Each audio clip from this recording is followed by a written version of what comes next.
हम इंडियंस लंबे सफ़र के लिए ट्रेन की जर्नी ही प्रेफर करते हैं, और आखिर करें भी क्यों ना। आखिरकार ट्रेन की journey one of the most economical, comfortable और सेफेस्ट जर्नी हमारे देश में मानी जाती है, जो कि कंफर्टेबल होने के साथ साथ जो कंफर्टेबल फीलिंग हमें ट्रेन की जर्नी में मिलती है, शायद ही कोई और मोड ऑफ ट्रांसपोर्ट ऐसा प्रोवाइड करता हो। इसलिए लोग ज्यादातर इंडिया में अपनी फैमिली के साथ ट्रेन में जाना ही पसंद करते हैं। ऐसे ही एक आदमी है सुबोध पाल, जो कि अपनी वाइफ और बेटी के साथ कोरोमंडल शालीमार एक्सप्रेस में वेस्ट बंगाल से चेन्नई जा रहे थे। लेकिन शाम को 7 बजे वो ट्रेन ठीक बालासोर स्टेशन से पहले लूप लाइन में खड़ी एक आयरन ओर से भरी मालगाड़ी से टकरा जाती है। आयरन ओर को ले जाने वाली मालगाड़ी हैवी थी, जिससे कि पूरा इम्पैक्ट इस कोरोमंडल एक्सप्रेस पर ही पड़ जाता है, और इस इम्पैक्ट की वजह से इस ट्रेन का इंजन इस मालगाड़ी के ऊपर चढ़ जाता है और पूरी ट्रेन डीरेल यानी कि पटरी से उतर जाती है और इसकी कुछ बोगियां मेन लाइन पर आ गिरती है, जिससे कि दूसरी तरफ से आ रही यशवंतपुर हावड़ा सुपरफास्ट एक्सप्रेस उस ट्रेन के मलबे या गिरी हुई कैरेजेस की चपेट में आ जाती है और हावड़ा एक्सप्रेस की भी कुछ कैरेजेस कुछ पटरियां से उतर जाती है। यहाँ पर ध्यान देने वाली बात यह है कि ये दोनों ही ट्रेनें हाई स्पीड में चल रही थी। इस एक्सीडेंट में किस्मत से सुबोध पाल और उनकी फैमिली तो बच जाती है, लेकिन ट्रेन में बैठे बाकी सभी लोगों की किस्मत शायद इतनी अच्छी नहीं थी, क्योंकि अभी तक इस ट्रेजेडी में 200 से ज़्यादा लोगों की डेथ की न्यूज़ कंफर्म हो चुकी है और 1000 से ज़्यादा लोग घायल हो चुके हैं।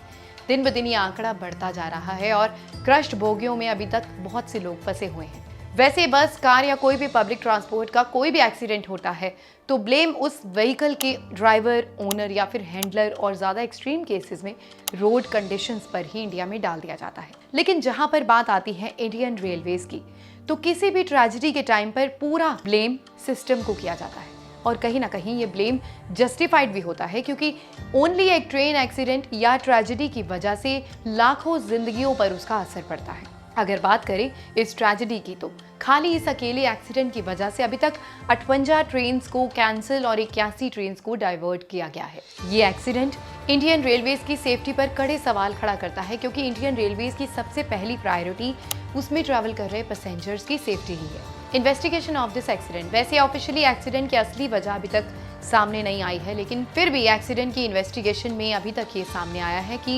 एक्सीडेंट के वक्त मालगाड़ी तो लूप लाइन पर ही खड़ी हुई थी, लेकिन जहां पर कोरोमंडल एक्सप्रेस तो अपने शेड्यूल टाइम पर चल रही थी, लेकिन हावड़ा एक्सप्रेस अपने शेड्यूल टाइम से 3 घंटे देरी से चल रही थी। वैसे तो ये दोनों ही ट्रेनें हाई स्पीड पर चल रही थी, लेकिन ये दोनों ही ट्रेन ओवर स्पीडिंग नहीं कर रही थी, बल्कि ये दोनों ही निर्धारित स्पीड लिमिट के अंदर ही चल रही थी। कई लोगों के मन में ये सवाल आया होगा कि ये एक्सीडेंट बालासोर स्टेशन से थोड़ी दूरी पर हुआ था, तो उस वक्त कोरोमंडल एक्सप्रेस हाई स्पीड पर क्यों चल रही थी? ऐसा इसलिए था क्योंकि कोरोमंडल एक्सप्रेस का बालासोर स्टेशन पर स्टॉपेज ही नहीं था। साथ ही में जब कोरोमंडल एक्सप्रेस के ड्राइवर से पूछा गया कि आखिर उसने ट्रेन को मेन लाइन की जगह लूप लाइन पर क्यों डाइवर्ट कर दिया था, तो एक आर्टिकल के मुताबिक इस ट्रेन के ड्राइवर ने बताया था कि लूप लाइन पर आगे खाली ग्रीन सिग्नल मिलने पर ही वो आगे बढ़ा था। साथ ही में रिपोर्ट्स के अकॉर्डिंग इस एक्सीडेंट का root cause electric point machine का सही से काम नहीं करना सामने आया है, जिससे कि इंटरलॉकिंग सिस्टम के चेंज होने से ये एक्सीडेंट हो गया है। इसके इश्यू को 3 महीने पहले साउथ वेस्टर्न रेलवे जोन ने रिपोर्ट भी किया था, जिसमें कि सिस्टम के सीरियस फ्लॉज को हाईलाइट किया गया था।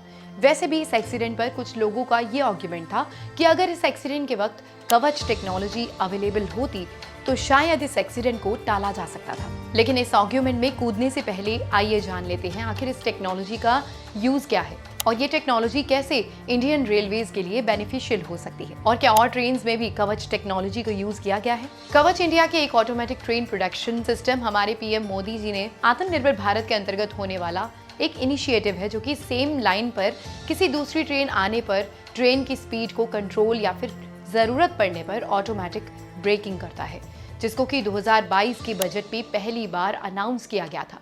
लेकिन अभी इस टेक्नोलॉजी को ओनली 1100 किलोमीटर तक और 65 ट्रेन्स में ही डिप्लॉय किया गया है, क्योंकि इस टेक्नोलॉजी को डिप्लॉय करने के लिए इसको ओनली ट्रेन में नहीं बल्कि रेलवे ट्रैक्स पर भी बिछाना पड़ता है।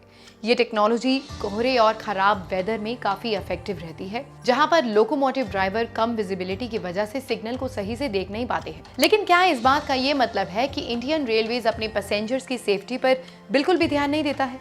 चलिए इस इशू को थोड़ा सा डीप में समझने की कोशिश करें। अगर हम बात करें रेलवेज में सेफ्टी की, तो रेलवे का हमेशा से कहना है कि उनके लिए सेफ्टी पैसेंजर्स की टॉप मोस्ट प्रायोरिटी है। साथ ही में अगर हम रेलवेज के पिछले 25 साल का रिकॉर्ड देखें तो रेलवेज के एक्सीडेंट के ग्राफ में काफी कमी आई है और पिछला रेलवे का मेजर एक्सीडेंट 2016 में हुआ था। Railway technology in other countries, अगर हम बात करें डेवलप्ड कंट्रीज जैसे कि जापान की ट्रेन एक्सीडेंट प्रिवेंशन टेक्नोलॉजी की, तो जापान अपनी फास्ट मूविंग ट्रेन्स में ऑटोमेटिक ट्रेन स्टॉप टेक्नोलॉजी का इस्तेमाल करता है, जो कि कोई भी इमरजेंसी सिचुएशन में ट्रेन्स में ऑटोमेटिकली ब्रेक अप्लाई कर देती है। साथ ही में जापान में कई और टेक्नोलॉजीज जैसे कि रेल ट्रैफिक मैनेजमेंट का भी यूज किया जाता है। अब आते हैं अपने सवाल पर, क्या इस ओडिशा ट्रेन ट्रेजेडी को कवच टेक्नोलॉजी टाल सकती थी, उसे अवॉइड कर सकती थी?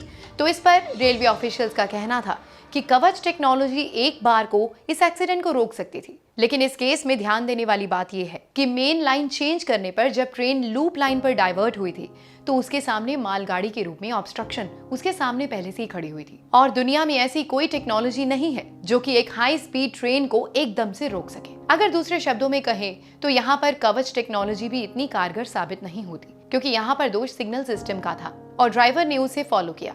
वर्ल्ड बिगेस्ट ट्रेन डिजास्टर्स, अगर बात करें दुनिया के सबसे बड़े ट्रेन डिजास्टर्स की, तो ट्रेन एक्सीडेंट का सबसे बड़ा हादसा साल 2004 में श्रीलंका में हुआ था, जिसमें 800 से ज्यादा लोगों की मौत हुई थी। वहीं पर दुनिया का सबसे बड़ा ट्रेन हादसा इंडिया के बिहार में भी हुआ था, जहां पर एक ओवरक्राउडेड ट्रेन पटरी से उतरकर नदी में गिर गई थी।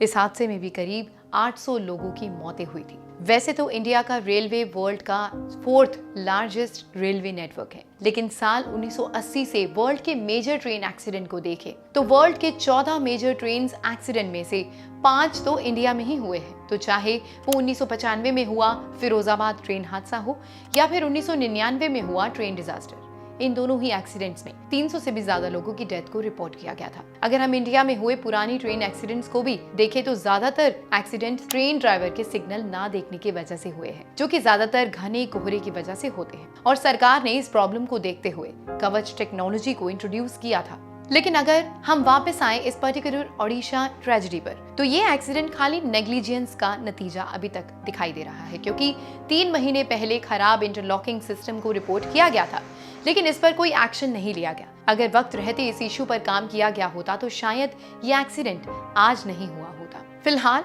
इस पूरे रेल ट्रेजेडी में जितने लोगों ने अपने अपनों को खोया, उनके लिए सारी दुनिया इस वक्त रो रही है और उम्मीद की जाए कि मामले की निष्पक्ष जांच हो पाएगी। फिलहाल इस केस में अभी सीबीआई के पास इंक्वायरी पहुंच चुकी है और उम्मीद की जाए कि जितनी भी नेग्लिजेंस यहाँ हुई है उसे आगे सुधारा जाएगा और आगे ऐसे हादसों से बचाव किया जा सकेगा। फिलहाल हमारी गवर्नमेंट रेलवे में धीरे धीरे कई सुधार तो कर रही है, लेकिन गवर्नमेंट को किसी भी मशीनरी के सबसे इम्पोर्टेंट एस्पेक्ट प्रॉपर मेंटेनेंस और इंस्पेक्शन पर सबसे पहले काम करना होगा। तो फिलहाल भारत बहुत ज्यादा महत्वाकांक्षी है आने वाले सालों में बुलेट ट्रेन्स को भारत की पटरियों पर चलने देने के लिए, लेकिन सबसे पहले हमें भारत का बुनियादी स्ट्रक्चर को संभालना होगा। जहां ट्रेन्स चल रही हैं या रेलवे ट्रैक्स की मुरम्मत की ज़रूरत है, सबसे पहले उन्हें ठीक करना होगा। अगर भारत का बेसिक इंफ्रास्ट्रक्चर स्ट्रांग होगा तो आने वाले सालों में भारत को सुपर पावर बनने से कोई नहीं रोक सकता और भारत भी हो सकता है आने वाले सालों में जापान जैसी कंट्रीज को टेक्नोलॉजी में क्रॉस कर जाए। फिलहाल हमारी तरफ से जितने लोग यहाँ इस हादसे में अपनी जान गंवाए हैं, उनके परिवार वालों से बिछड़ गए हैं, उन सबको हमारी तरफ से श्रद्धांजलि और उम्मीद की जाए कि इस मामले में निष्पक्ष जांच अब सीबीआई जरूर करेगी और जो भी दोषी है इस मामले का उसे सजा जरूर मिलेगी। आने वाले सालों में ऐसे हादसे ना हो, सरकार इससे सबक लेगी और जरूरी इंतजाम रेलवे के मामले में किए जाएंगे। आज के इस एपिसोड में बस इतना ही। अगर इन्फॉर्मेशन अच्छी लगी हो तो प्लीज़ इसे शेयर कीजिए, लाइक कीजिए। कमेंट्स हैं कोई तो ज़रूर बताइए क्या सुझाव देना चाहेंगे आप हमें या फिर रेलवे डिपार्टमेंट को, ताकि ऐसे हादसे आगे ना हो। और चैनल पर न्यू है तो सब्सक्राइब का बटन ज़रूर दबाइए। आज के लिए इतना ही। बने रहिए द ज्ञान गर्ल के नेक्स्ट एपिसोड के लिए मेरे साथ। Thank you so much.